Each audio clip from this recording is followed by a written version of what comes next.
Bien, vamos a dar inicio. Este problema corresponde a la tarea 2 de la materia de investigación operativa 1. El planteamiento del problema. El problema 1 dice lo siguiente. Una empresa produce listones de madera en 4 medidas: chico, mediano, grande y extra grande. Estos listones pueden producirse en 3 máquinas, A, B y C. La cantidad de metros que pueden producir por hora cada máquina aparece en la tabla que tenemos en pantalla. Supongamos que cada máquina puede ser usada 50 horas por semana y que el costo operativo por hora de cada máquina es de 30, 50 y 80 pesos respectivamente. 10.000, 80.000, 6.000 y 4.000 metros de cada tipo de listones por semana. Nos piden formular el problema con un modelo de programación lineal. Bien, para empezar la formulación de un problema de programación lineal, el primer paso, por supuesto, es entender el problema, es decir, saber exactamente qué nos piden en el planteamiento del problema. Desagregando el problema antes planteado, nosotros podemos hacer un pequeño esquema, un pequeño diagrama que nos ayude con esto, ¿no? En realidad, a esta fase nosotros vamos a llamar análisis del problema, ¿no? En este análisis, el problema en realidad consiste en que tenemos madera por un lado, ya puede ser troncas o maderas ya semi procesadas, y tenemos 3 máquinas por las cuales puede pasar el procesamiento de esta madera, ¿no? Cada máquina tiene sus especificaciones y respecto a la capacidad y también a los costos por hora, ¿no? Por ejemplo, tiempo disponible por semana de la máquina A de 50 horas por semana, costo operativo 30 pesos por hora, y capacidad de la máquina A es de 300 metros por hora del listón chico, 250 metros por hora del listón mediano, 200 metros por hora del listón grande y 100 metros por hora del listón extra grande, ¿no? De la misma manera, la máquina B tiene sus especificaciones en cuanto a disponibilidad de tiempo, costo operativo y también capacidad. La máquina C, de la misma forma, tiempo disponible por semana, costo operativo, que en este caso es 80 por hora, y capacidad 800 de listones chicos, y así como ven las cifras que aparecen. Aquí lo que nosotros debemos entender es que cada máquina tiene su capacidad, pero también tiene su costo operativo por hora. Entonces, así como tiempo disponible. En este caso, el tiempo disponible por semana son 50 horas para las 3 máquinas, ¿no? Eventualmente, este problema podría tener diferente tipo de disponibilidad de horas por semana y diferenciado para cada tipo de máquina.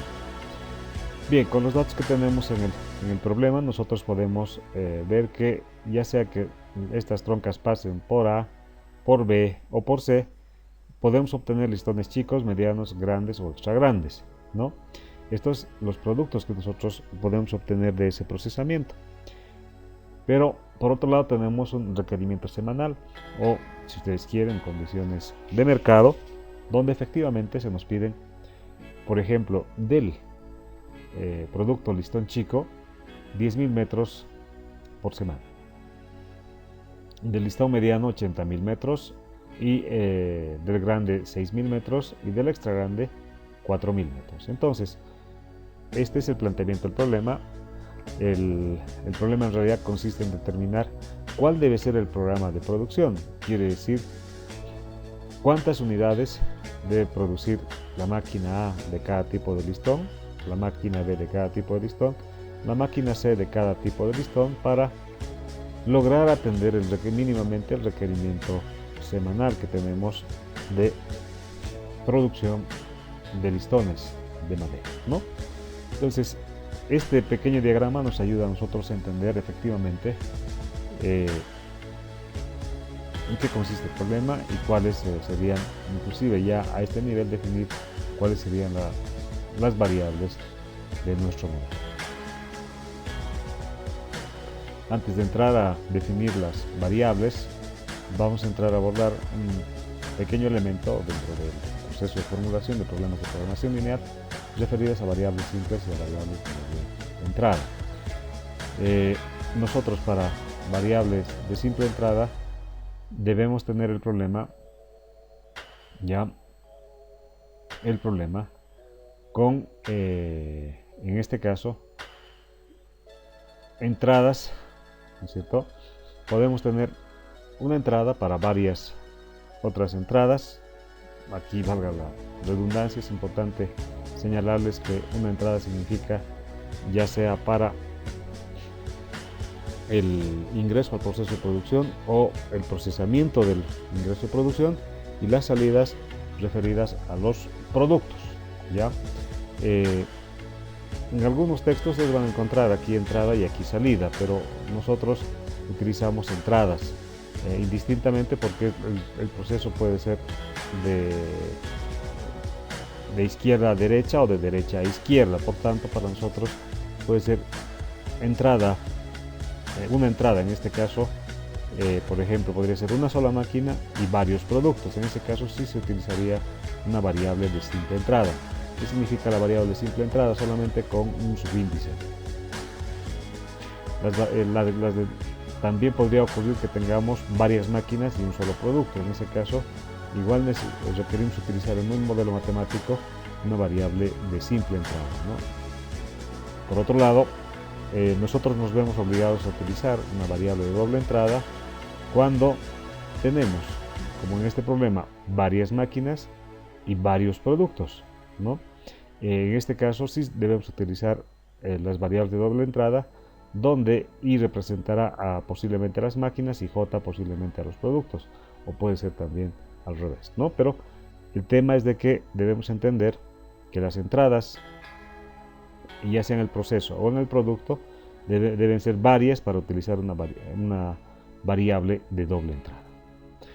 Las variables del problema.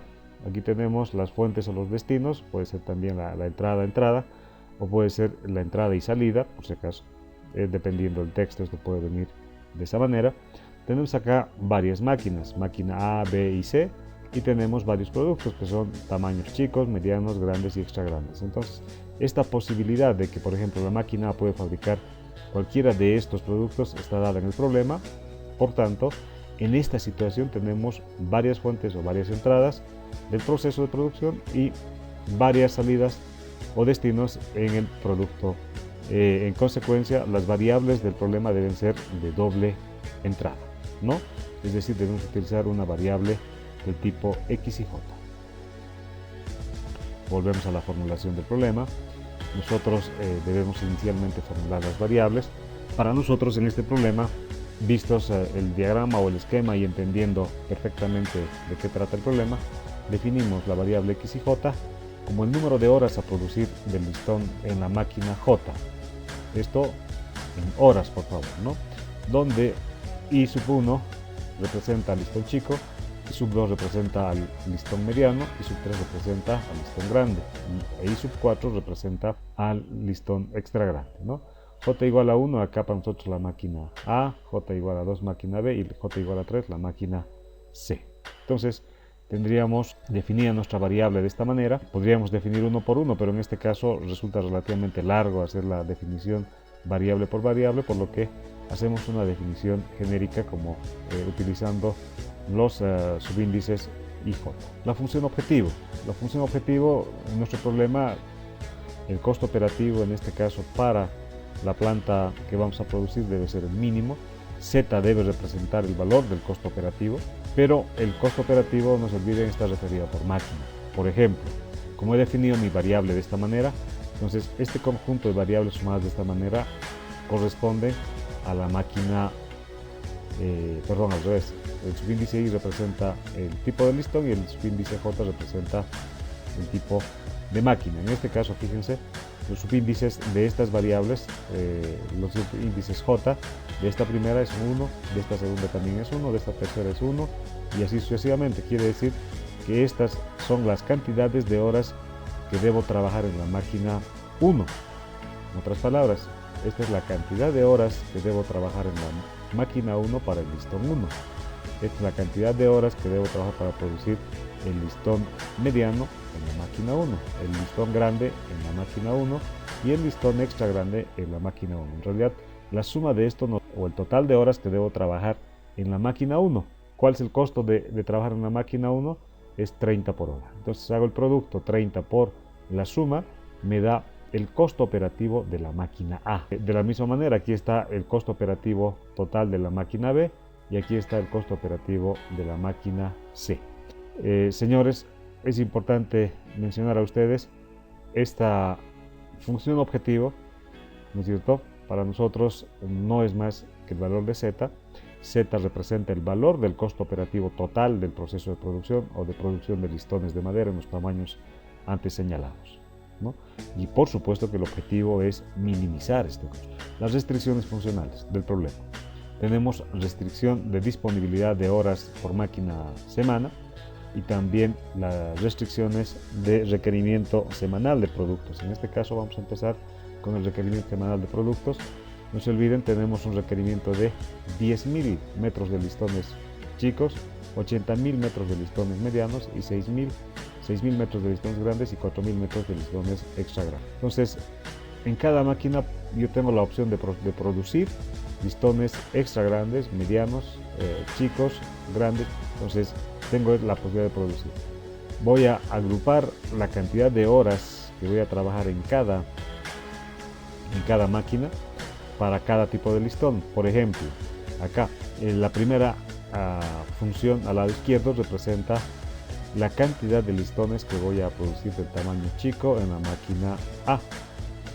Acá representa la cantidad de listones que voy a producir del tamaño chico en la máquina B, y esto representa la cantidad de listones o horas que voy a producir de la máquina C, ¿no es cierto? Entonces, agrupado de esta manera y multiplicado por estos coeficientes tecnológicos, yo tengo, por ejemplo, este es el número de listones que va a producir la máquina A, número de listones que va a producir la máquina B y el número de listones que va a producir del tamaño chico la máquina C.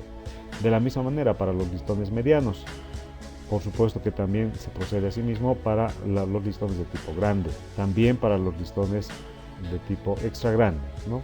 Entonces esto debe ser mayor o igual a los volúmenes requeridos en el mercado, ¿no? Eventualmente, si es una producción cerrada o es una demanda cerrada, podríamos utilizar acá no el signo mayor o igual, sino el signo igual, ¿no? De todas maneras, como tratamos de costo mínimo, el modelo va a limitar al tipo igual, porque a mayor producción se supone que hay mayor costo operativo. También tenemos la disponibilidad de tiempo por máquina semana, que en este caso debo limitar la cantidad de horas disponibles. No se olviden, es la cantidad de horas por semana que voy a procesar en cada máquina, o voy a trabajar en cada máquina, diferentes tamaños de listones. Entonces, la máquina A tiene 50 horas disponibles, yo puedo utilizar una cantidad menor o igual a 50 horas, y de B y C. No se olviden, eventualmente en el problema estas cantidades podrían ser diferentes para cada tipo de máquina, no siempre igual. Finalmente están las restricciones de no negatividad. Estas restricciones de no negatividad nos permiten a nosotros afirmar que las horas que voy a procesar cierto tipo de listón en cierta máquina no puede ser una cantidad negativa, ¿no? A lo sumo puede ser 0, y por supuesto que el modelo requiere que tengan valores positivos. Por tanto, nosotros definimos el rango de variables para todas las variables x y j del problema deben ser del tipo mayor o igual a 0, ¿no? Con esto hemos concluido la formulación del modelo. Es importante acá definir las etapas que hemos pasado para la definición. Primero, por supuesto, es la definición de la variable. Segundo, la función objetivo. Tercero, las restricciones funcionales. Y cuarto, las restricciones de no negatividad, ¿no? Esta es la forma de la formulación del problema con detalle. Matemáticamente nosotros podemos pasar a una definición más simple, solamente con variables y con parámetros, ¿no? En este caso, no se olviden, las variables son x y j y los parámetros son los coeficientes o los lados derechos que aparecen en nuestras restricciones funcionales. Bien, esta es entonces la solución al problema 1 planteado en tarea 2 de la materia de investigación de operaciones. Vamos a continuar con la presentación. Vamos a pasar ahora al planteamiento del problema 2. Este es un problema que se ha diseñado para que los estudiantes puedan entender cómo es que se debe trabajar con el tema de costos y referencias. Vamos a entrar de lleno a formular el problema. El problema efectivamente dice lo siguiente. Para el festejo del Día del Estudiante, el Centro Estudiante de la Carrera Industrial dispone de dos fuentes de financiamiento: 10.000 pesos que provienen de fondos recaudados en diferentes actividades y 5 pesos por estudiante que otorgará la Federación Universitaria Local. A la fecha, el número de alumnos de la carrera industrial alcanza a 2.800 alumnos, de los cuales 1.000 son mujeres y 1.800 varones. Los ejecutivos del centro de estudiantes cotizaron 2 tipos de platos que podrán ofrecerse en el agasajo por el Día del Estudiante: parrillada, plato tipo A, y pollo broster, plato tipo B. El plato A tiene un costo de 40 pesos y el plato B tiene un costo de 25 pesos por unidad. El criterio mínimo de satisfacción por parte de los ejecutivos del centro de estudiantes es que en el agasajo se deben atender por lo menos a 250 mujeres y 400 varones. También se sabe que de cada 10 varones, 7 prefieren el plato A y 3 el plato B. Asimismo, de cada 10 mujeres, 3 prefieren el plato A y 7 el plato B. Los ejecutivos del centro de estudiantes quieren saber cuántos platos deben contratar de cada tipo para que el costo del agasajo sea mínimo. Bien, el problema también debe pasar por las mismas etapas que el anterior problema de su análisis para luego pasar a la etapa de formulación. Entonces iniciamos con el análisis. El problema es que nosotros disponemos de recursos limitados, pero también tenemos cierto número de estudiantes en la carrera industrial. No se olviden, son los datos del problema. El número de estudiantes, en total son 2.800 estudiantes, y el financiamiento es 10.000 por recaudaciones y 14.000 bolivianos que viene a través de la Federación Universitaria Local. Esto aplicando la fórmula: 5 pesos por estudiante por 2.800 estudiantes nos da un monto de 14.000 pesos, es decir, 24.000 pesos en total, sumado la recaudación más los aportes de la FUL. Entonces el centro de estudiantes dispondría de 24.000 bolivianos para poder atender el agasajo del Día del Estudiante. No se olviden, el problema señala que tenemos 400 varones y los niveles de preferencia son estos: de cada 10 varones, 7 prefieren el plato A y 3 el plato B. De la misma manera, las señoritas son 250 y prefieren, la preferencia es de 3 platos de parrillada, plato tipo A, y 7 plato tipo B. Los platos a servir entonces son 2, parrillada, plato A, y pollo a la broster, pollo B. Los costos son 40 pesos por unidad en el caso de la parrillada y 25 pesos por unidad en el plato B. Tanto varones como mujeres pueden servirse cada uno de los platos con esos niveles de preferencia. Entonces nosotros debemos definir cuál va a ser la forma de contratación del número de platos del tipo A o del tipo B para satisfacer los requerimientos de estudiantes varones y mujeres, ¿no? El problema consiste en eso.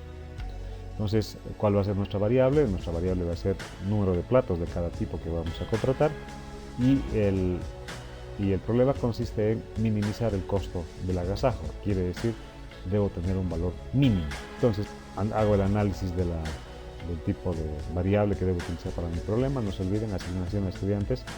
Existe una asignación a través de una ficha, ¿ya? La ficha a mí me permite asignar plato A o plato B. No se olviden, es una ficha por estudiante. Entonces acá tenemos la asignación del plato A o del plato B. Acá es la entrada al inicio del proceso de asignación de platos, y acá es la asignación del plato. Por tanto, aquí hay una entrada y aquí hay otra entrada. Son 2 entradas, tenemos una relación de 1 con varias. Esto nos permite a nosotros trabajar con una variable de simple. Ya pasando a la formulación, nuestro problema entonces va a tener como variable el número de platos a contratar del tipo J. Esto en platos del tipo A y B respectivamente, donde J1 representa plato A y J2 representa plato B. La función objetivo. La función objetivo en realidad representa el costo total de contratar los platos para el agasajo del Día del Estudiante. No se olviden, si X1 es el número de platos que voy a contratar del tipo A, es decir, la parrillada, y X2 es el número de platos que voy a contratar del tipo B, es decir, pollo a la broster, el costo de los platos tipo A obtengo multiplicando su costo unitario por el número total de platos. Entonces, este conjunto o este valor o este término representa el costo total por plato, ¿no? Entonces 40 por X1 representa el costo de contratar los platos de parrillada, es decir, platos totales del tipo A. De la misma manera, el otro término, 25 por X2, representa el costo de contratar platos de pollo a la bróster, ¿ya? La suma de ambos costos nos da el costo total del festejo, por lo menos hablando en términos del número de platos que vamos a contratar. Las restricciones funcionales. Ya existen, no se olviden, tenemos disponibilidad de dinero. Acá hay un error, por favor, esto debemos corregir, esto es 24.000, no es 2.400 pesos. Hay 24.000 pesos disponibles. Este recurso debe ser gastado en función al costo que representa el atender el día del estudiante. 40 por x1 más 25 por x2 es el costo. Esto debe ser menor o igual a 24.000. De la misma manera, hablo de la preferencia de varones. 0,7 por x1 más 0,3 por x2. x1 número de platos del tipo de parrillada y x2 número de platos del tipo de pollo a la bróster. Por tanto, multiplicando por sus índices de preferencia, en este caso 0,7 y acá 0,3, tengo que esto debe ser mayor o igual a 400. De la misma manera, para el caso de las señoritas, acá hay un error también, por favor es 0,3 por x1 más 0,7 por x2 mayor o igual a 200 platos. Las restricciones de no negatividad, tanto los varones como las mujeres deben tener platos que sean o 0 o mayor que 0, por tanto no podemos tener variables negativas. Entonces x1 y x2, que son las variables del modelo, deben ser mayores o iguales que 0. La formulación matemática, que ya es directamente la formulación numérica con la explicación respectiva, se resume entonces a presentar el problema de la siguiente forma, ¿no? Bien, con esto hemos terminado la formulación de problemas de programación lineal que se ha dado como tarea en la materia de investigación operativa. Gracias por su atención. Esperemos que este pequeño video les sirva a ustedes para poder entender mejor la forma de trabajo y la forma de presentar un modelo de programación lineal.